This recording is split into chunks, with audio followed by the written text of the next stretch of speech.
You're listening to What It's Like with Luce, a podcast highlighting ordinary people doing extraordinary things. I'm your host, Lucy Norris, and on today's episode, I'm chatting with professional rugby league player for Huddersfield Giants. Growing up, he wasn't always a sports enthusiast. It wasn't until a school teacher had them playing rugby on their lunch breaks that he discovered his love for the game. Taking things to the next level, it was during a period of time off whilst waiting for a club transfer that he came across rugby league, and before he knew it, he was representing Ireland at under-17 level. Becoming the first Irish player to sign to the league in the UK since Brian Carney 10 years ago, and fresh from his Super League debut with Huddersfield, here's what it's like to be Ronan Michael. Welcome, Ronan. Thank you so much for coming on and chatting with me today.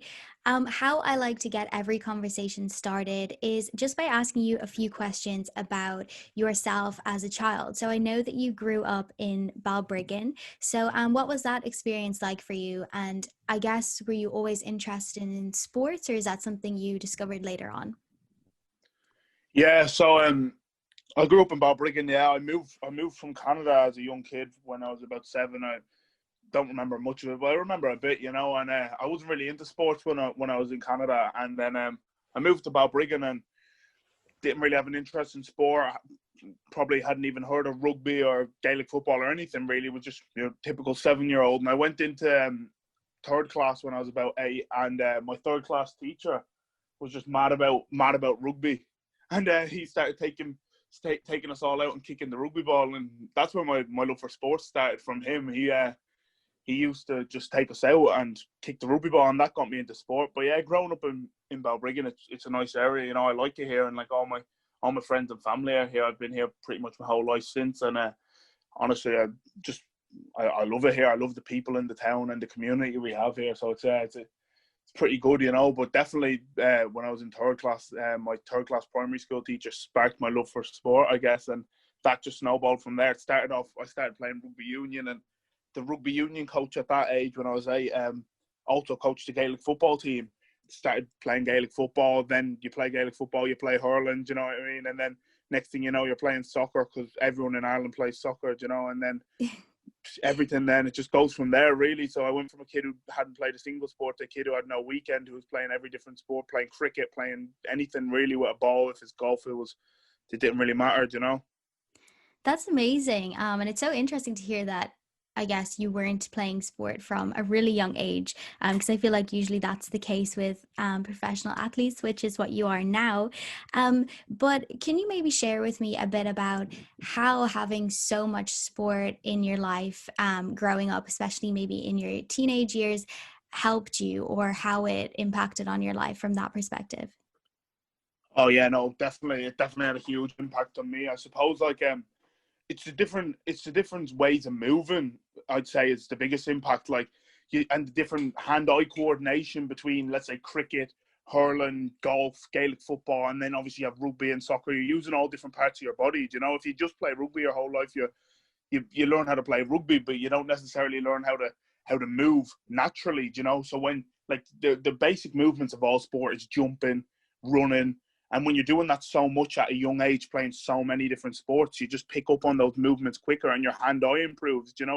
I know plenty of people my age even who played sport their whole life who can kick a ball 80 yards but can't throw anything. They don't know how to throw because they've never thrown something. Do you know what I mean? So it's just one of those ones that I think that all kids should be doing, as many different sports as possible, because they all come across each other, believe it or not. You might think, how does hitting a golf ball or a cricket ball have anything to do with rugby? But everything kind of works in unison at a young age. Obviously, when you get older and you come into the professional game, you're things change and you kind of hone your craftsmanship as such. But at a young age, playing all the different sports helps hugely, and it helps with your confidence too, growing up, and your communication skills. You learn how to work as a team, and that's probably one of the biggest things I learned from sport growing up, is you learn different aspects of how you work as a team, and just different cultures as well. The culture that we had as a Gaelic football team was different to the culture we had as a rugby team, and you just learn different ways and different things through sport,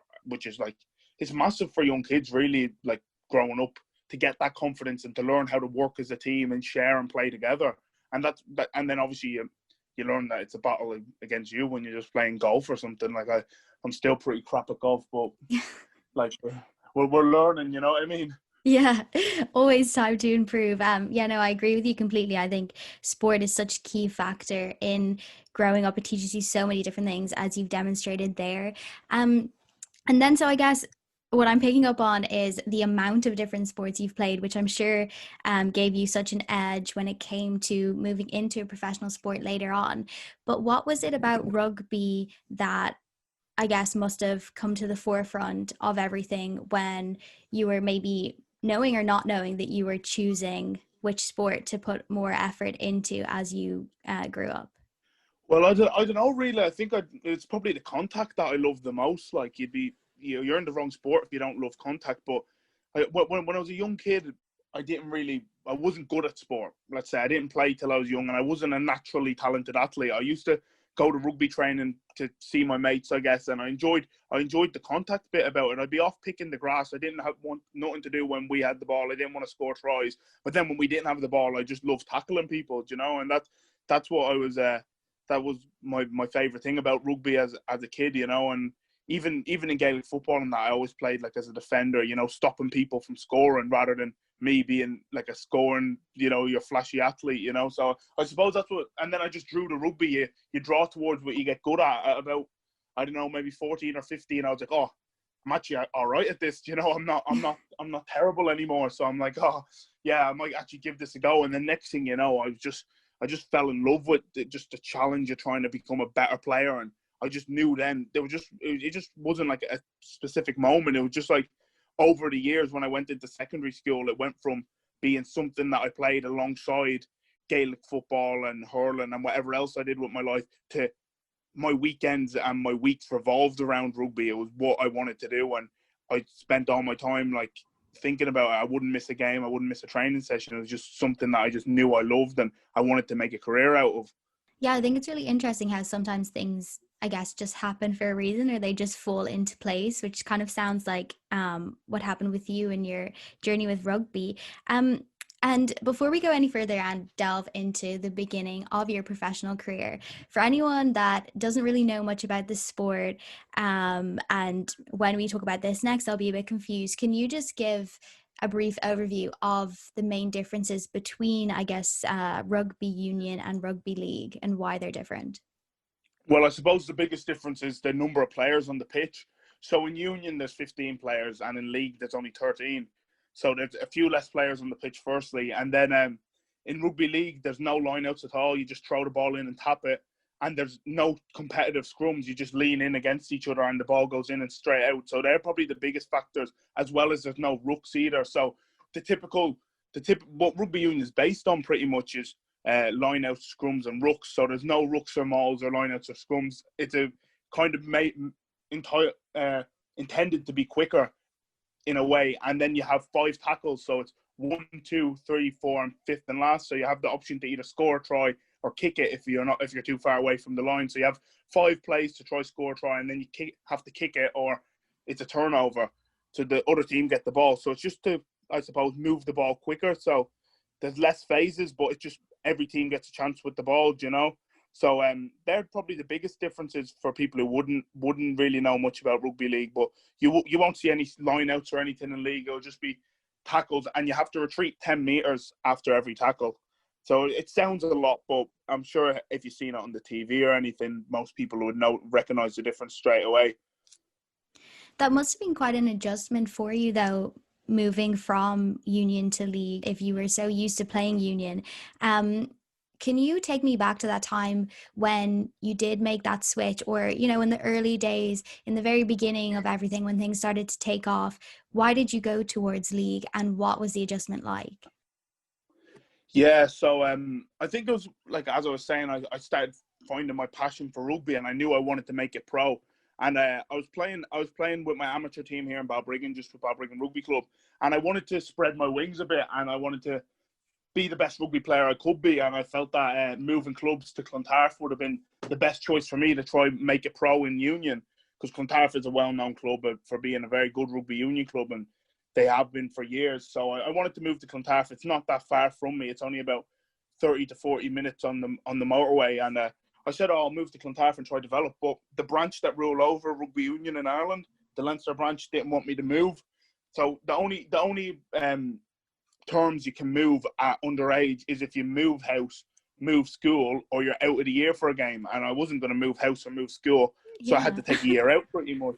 Yeah, so I had to take a year out, which was literally, my life had fallen apart. I thought the world was ending, to be honest. At 16 years old, you think you're taking a year out of rugby, the only thing you know, pretty much, the only thing you think you care about, like, and you think your whole world's ending when you're taking a year out. But I sucked it up and I decided to take a year out, and I was playing Gaelic football and just trying to keep myself busy. And I just wanted an oval ball in my hand. You know, Gaelic football was great and I had a great time, but it wasn't the same, you know. So well, I was looking up sevens, tag rugby, anything. I just wanted a rugby ball in my hand until we stumbled across rugby league. And I'd seen it on the telly, like the NRL, and I thought it was only played in Australia. I didn't even know it was played on this side of the world. And so we got in contact with Rugby League Ireland, and we rocked up the training, and we said to them, oh yeah, so what's the name of the club that we're going to be playing for or whatever?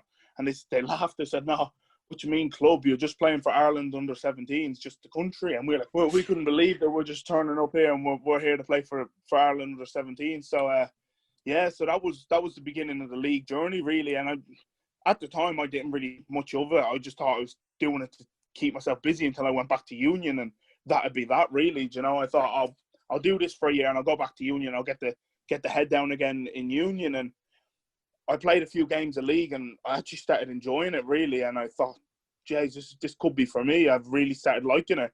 I like the contact and the pace of the game, and I thought maybe this could be for me. And next thing you know, after a few games, I got told that I was invited over with 3 other lads to Huddersfield just after my mocks. So this was in 2018 now.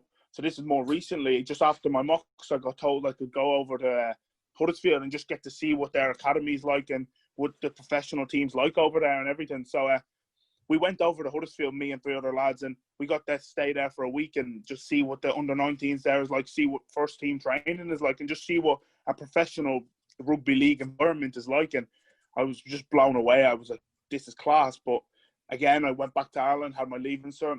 That happened. I didn't think much of it. I thought that's unbelievable, but kept playing with Clontarf then because my transfer had gone through after the year out, and I was just ticking on playing with Clontarf, doing my leaving cert. And then about a month or two before I was actually going to, maybe a month probably before I'm going to sit my leaving cert, I get told Huddersfield invited me over to do a 3-month trial with their academy, so with their under-19 team. And that just blew me away completely. Like, a sport that had only been playing a few months, like less than a year at that time, and they're asking me to go over for a trial with their academy. I couldn't believe it, really. Yeah, that's amazing. And I think it's so crazy how quickly everything happened for you. As you said, you'd only been playing for under a year and you're already being awarded these massive opportunities. So can you tell me a bit about how you're feeling in this time? Because everything was happening so quickly.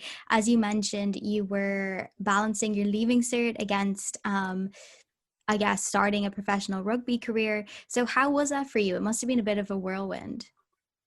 Yeah, to be fair, it was a bit surreal, if I'm honest. Like, I couldn't believe it was happening to me. Like, I went from a bloke who had absolutely nothing, whose world is falling out of the sky pretty much, because I couldn't play union. I had to take a year out, to a bloke who's just got offered a trial at Huddersfield, a professional rugby team. I was a bit shell-shocked, but I think looking back at it, it only helped me through the time of the leaving cert, because what a lot of people find, like, when they're doing their leaving cert in Ireland, is all they're thinking about all day is their leaving cert, and they're stuck inside, and that's all they're doing is just leaving cert, leaving cert, leaving cert. Whereas I was just like, okay, I have an important exam here in June to do, and I have to get through it. But I knew I was setting off straight away after it, so it just gave me something else to work towards, to keep the stress out of my life and just keep my head down, really. I said, if I just try get this leaving cert done, and then once it's done, I'm off away. And it worked out well for me. I did very well in the leaving cert, but obviously it didn't prove too much use now. But it was something I'm glad I did, and it kept my head down for the leaving cert. And then 2 days later, I flew off to Huddersfield and I started my trial over there. So it was a bit surreal, really. Like, I just finished school. Like, I was only 17 at the time when I was flying off to Huddersfield to start a new life, I guess. Well, try get myself a contract, really. So yeah, it was a bit strange initially to have that opportunity, especially coming from a situation where I had no opportunity to get something, and I just took it with both hands, and it just snowballed from there, really. And how do you, I guess like every athlete deals with this at some point, but when everything is hanging in the balance like that, as you said, you just finished your leaving cert, you were 17, you're moving to this new place to try and get yourself a contract. But how do you deal with the pressure of having, I think you said 3 months to prove to these people that they should take you on to, you know, start a new career that you want to do for the rest of your life, or else it was back home, I'm presuming, to go to college or something like that. How do you deal with that pressure knowing that there's so much riding on that 3 months?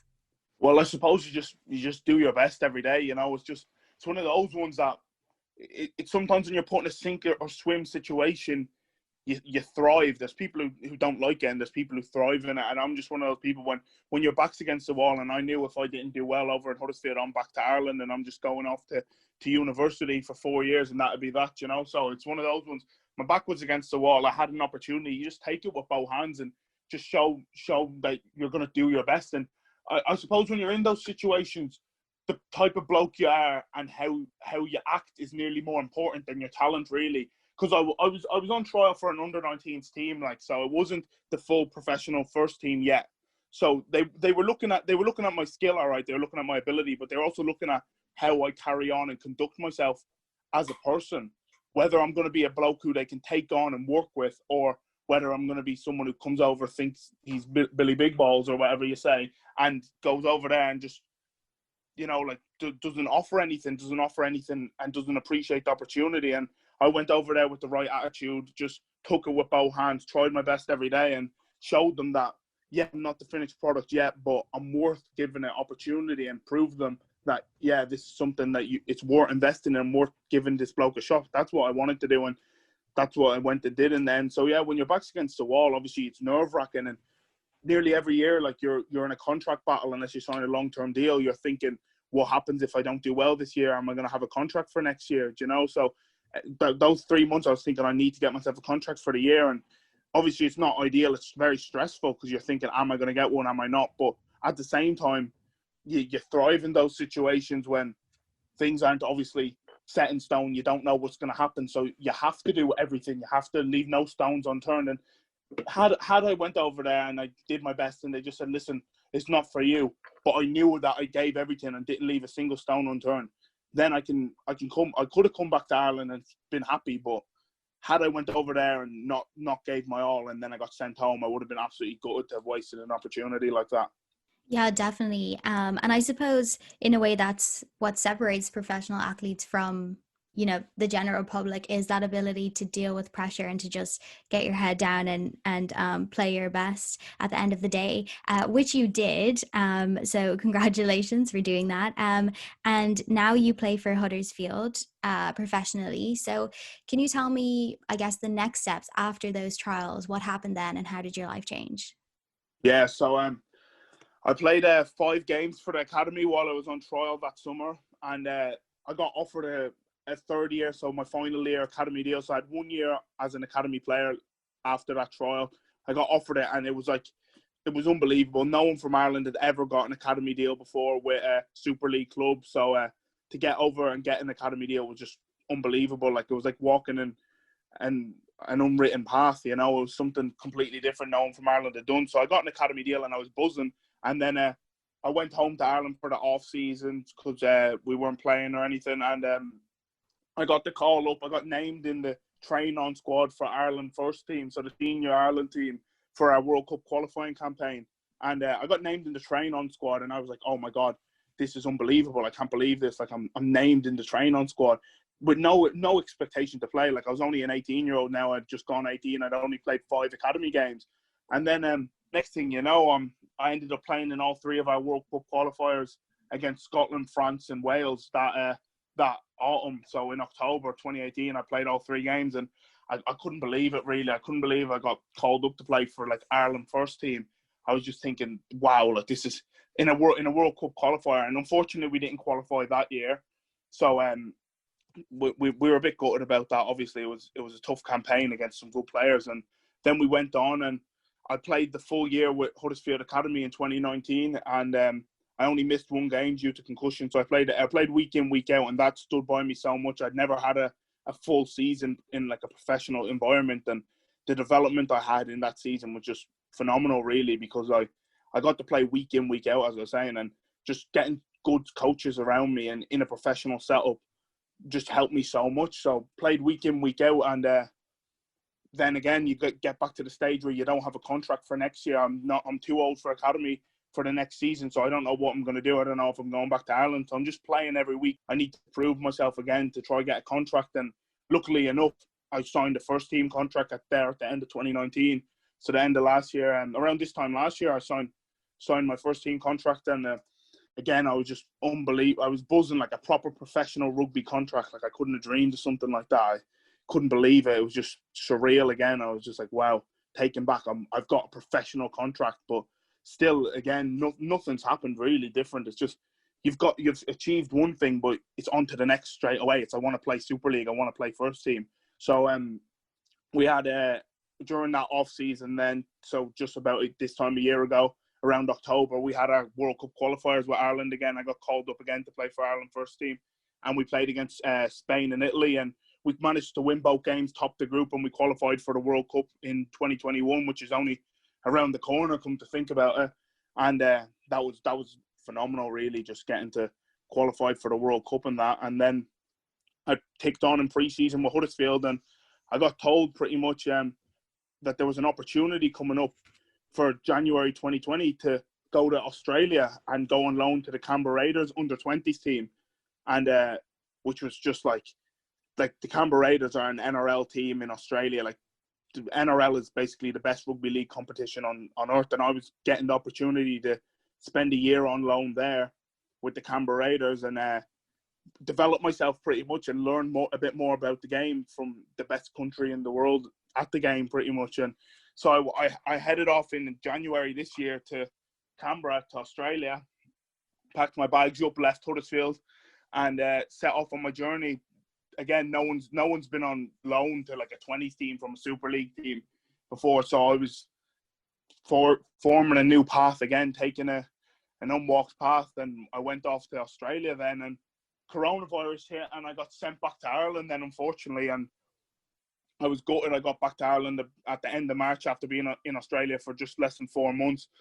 And I was loving it out there, but you can't do much about a global pandemic, really. So No. got sent back to Ireland, and just kept ticking over, training and that. And I was trying to sort myself out to get myself back to Huddersfield because I was contracted for next season, which I still am. I'm contracted for next season, but because I went to Australia, I wasn't contracted for this current season. So it was just a matter of getting myself recontracted to Huddersfield just so I could get myself back over, because they anticipated me to be in Australia, and I did likewise anticipated me to be in Australia till October 2020. But coronavirus hit, so it was a bit like, oh, what do we do with this young lad? Because he was meant to be in there, and we weren't expecting him back till the following season. So I got that sorted anyways, and I got myself back to Huddersfield in September. And then there you have it. About 3 weeks ago, I made my Super League debut and got to make my first team professional appearance. So that's been the journey so far, and we're looking forward to what else has to come, I suppose. Yeah, it sounds like it's been a pretty crazy ride, and I'd say a lot of fun. It's just amazing to hear, how something that a few years ago you maybe didn't even think was a possibility has come true for you and then some. But how did you deal with that blow of having to come back from Australia? Because I'm sure it sounds like that would have been a huge opportunity for you. Are you going to get to do it again? Or, what was that situation like when you did land back in March? Yeah, no, I was absolutely gutted again. Like I was having such a great time out there and learning so much. Like it's something that I couldn't have even dreamed of.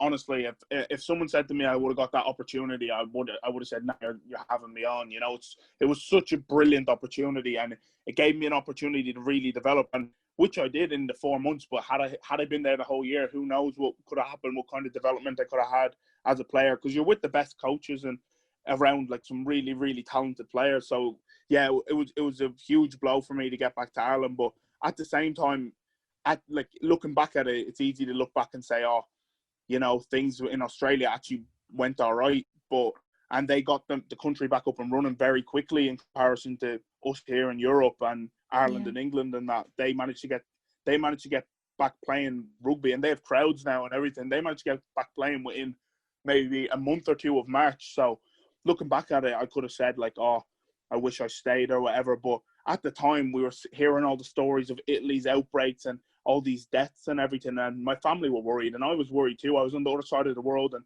very little flights going out of Sydney. So yeah, it was pretty stressful. And I suppose it was just a sigh of relief when I touched home ground in Ireland after getting out of Sydney, like, which was pretty hard at the time. But yeah, once I got back to Ireland, I was absolutely gutted. Like, it was such a good time over there and a really good opportunity. I made friends for life, but at the same time, you just have to look at it as, I'm grateful that I got that opportunity, and I was glad to get home safely, and nothing bad happened along the way, you know. So it was one of those ones that you have to take with a pinch of salt, and it worked out well in the end, because when I went to Australia, if someone said to me, you're going to make your Super League debut, I would have said, no, I'm going to be in Australia all year.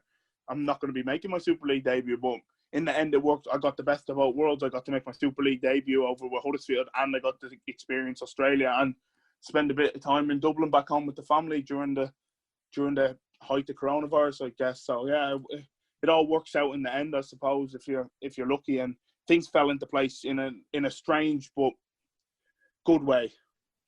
Yeah, definitely. And as you said, I mean, it might have worked out if you stayed in Australia, but I'm sure it would have been a very scary time, because everyone remembers in March, it felt like it was 2012 again, and the world was ending, or whenever that year was that the whole world was supposed to blow up. So yeah, I think it probably was better for you that you came home. And as you said, you did make your Super League debut, which is incredible. Yeah. So can you take me back to that day and what that was like? Because it must have been like a dream come true. Yeah, it was absolutely surreal. I had to rewatch the game 3 times to just actually try to remember what I'd done, because I was just that, like, it was just that surreal. It was just that much of a moment for me. Yeah, we got to play.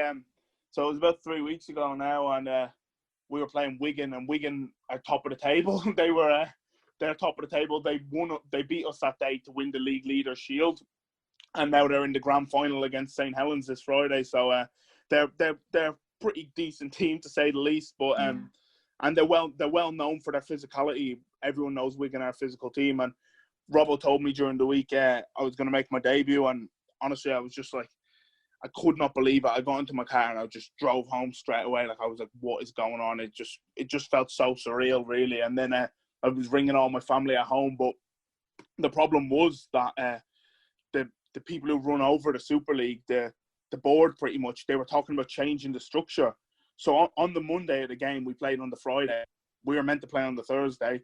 They didn't actually know how the structures were going to work with these changes because of the coronavirus and all that was happening. There was a few teams getting outbreaks of it. So they didn't know whether they were going to just fully cancel the league, or if they were going to play one more round and then cancel it.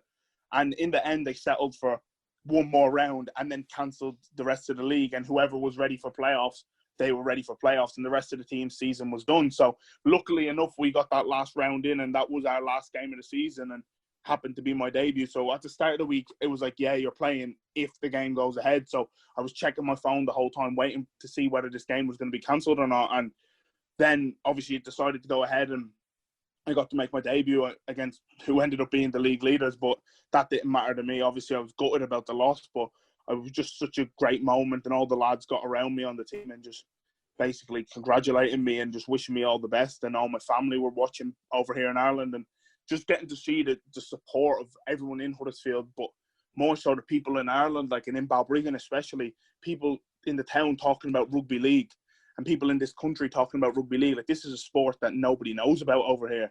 Nobody has a clue it's even played over here. And you have people from my local town, like old teachers, everything, people I'd never even spoken to, but I've heard of, or just strangers wishing me all the best, or saying, I watched you on telly the other night or whatever. And just seeing that level of support was just incredible, really. Just seeing that kind of how one person or one little event can unite a whole town, and I suppose shine light on a sport that is played around the world and is played here. And we have an international team. We've just qualified for the World Cup, and it's not really known about, and it should be. It sounds like you're paving the way or pioneering the sport in Ireland, which is pretty cool. And it must feel great for you to be able to put the spotlight on something that you're so passionate about as well. So I'd be curious to know if you did have like an end goal or what you would love the future to hold for you within all of this. Yeah, well, I suppose I don't have an end goal because the posts are always moving. You kick one shot and it goes over, and the posts move again. So there's no real end goal. I've played my goal used to be to play one Super League, and now I want to play 10 now. And then after I play 10, I might want to play 100. So, but in the short term, I suppose looking at 2021, I'm contracted to Huddersfield for the next year, and the 2021 Rugby League World Cup is on in England after that season. So one of my huge goals is to play in the World Cup and represent Ireland at a World Cup level, because I've played 5 games so far, but they've been qualifiers. I want to play in the actual World Cup against the best of the best, really, and I want to get to represent Ireland for that. And then in terms of my Super League journey with Huddersfield, I just want to I want to play as many games as possible and just keep working hard towards making myself a regular and making my name known as a player who should be in the starting lineup or in the coming off the bench week in, week out. So I suppose they're the short-term goals, and then long-term, I guess, it's just keep becoming a better player and keep growing the game in Ireland and making people aware that, yeah, rugby league is played in Ireland, and hopefully see some more young lads coming over and doing what I did in the coming years, because I'm the first player to play in Super League who's from Ireland since Brian Carney, and he was the very first. So there's only been two Irish blokes to ever play in the Super League, and I'm the first one since him, and his last game was 2009, as far as I'm aware. So it's been a bit of a journey, but I suppose long term, I'd love to see more Irish lads getting over to the Super League, more people, domestic, homegrown players, getting over to the Super League, I guess. Yeah, well, it'll be interesting to see what happens, and I'm sure you'll have inspired the next generation to follow in your footsteps. So I guess leading on from that, do you have a personal definition of what the word success would mean to you? Success, well, yes, I suppose success to me is being the best person you can be every day, being the best version of yourself, and the best person you can be, bettering yourself every day. So you're not looking at anyone else but yourself. If you were a 6 out of 10 on a Monday, you want to be a 7 or an 8 or a 9 or a 10 out of 10 on a Tuesday. It's just about bettering yourself every day, trying to be that 1% better every day, and that to me is success. It's not about anything else really but yourself and but being the best version of yourself. It's not about money or cars or what other people think of you or anything. It's just about you got up that morning or that day and thought, I'm going to be a better person than I was the day before. And if we had everyone in the world trying to be a better person than they were the day before, regardless of how good or bad of a person that is, if everyone's trying to be 1% better every day, geez, that is success in my eyes. And people are going to have a real good world. If I can get up and be a better person than I was yesterday, then that's me being successful. And I know I can go to bed that day and go to sleep and sleep calmly, knowing that I've tried my best with the day and I've tried my best with everything I've done, not left a stone unturned. And that's the biggest thing for me in my life, not leaving stones unturned. That to me is just knowing that I can go to bed, knowing I've done the right thing and I've tried my best with everything I've done, that I haven't done nothing like half-assed or anything. I've just got up and got after it. So that to me being the best version of yourself is success.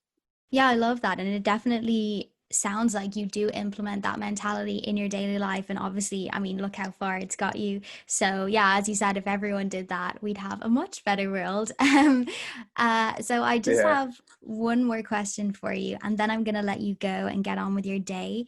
Another philosophical one for you, sorry, to wrap everything up. But Oh, don't worry. if I put your 10-year-old self in front of you today, having been through everything you've been through, especially in the last couple of years, I guess both in your career and in your personal life in general, what's the biggest piece of advice you'd give that 10-year-old moving forward? Oh Jesus, I'd say spend less time on the games, spend less time on the video games, spend more time in the rugby field. Nah, I don't know. I'd say to be fair, like as a 10-year-old, like I was just into like Pokemon cards and stuff like that. I just say just keep working hard in school and that, because that was as a young kid, I suppose that was my main thing. I was good at school.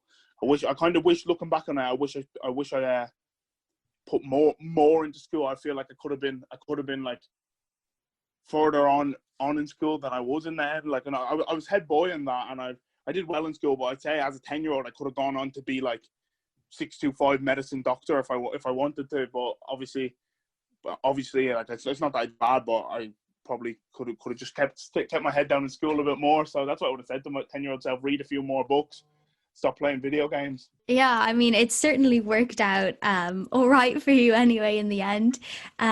So I just want to say thank you so much again for coming on and sharing your incredible story. And hopefully it will inspire more people to follow in your footsteps, as you were saying there. Oh, cheers. Thanks for having us on. I appreciate that loads. Thank you so much for listening, and as always, please rate, share and leave a comment if you like what you hear, and don't forget to follow @WhatIt'sLikePod on Instagram and Facebook. To find out more about Ronan and his rugby career, visit the links provided in the show notes. I'll be back on Thursday with more inspiring stories, but for now this has been What It's Like with Luce.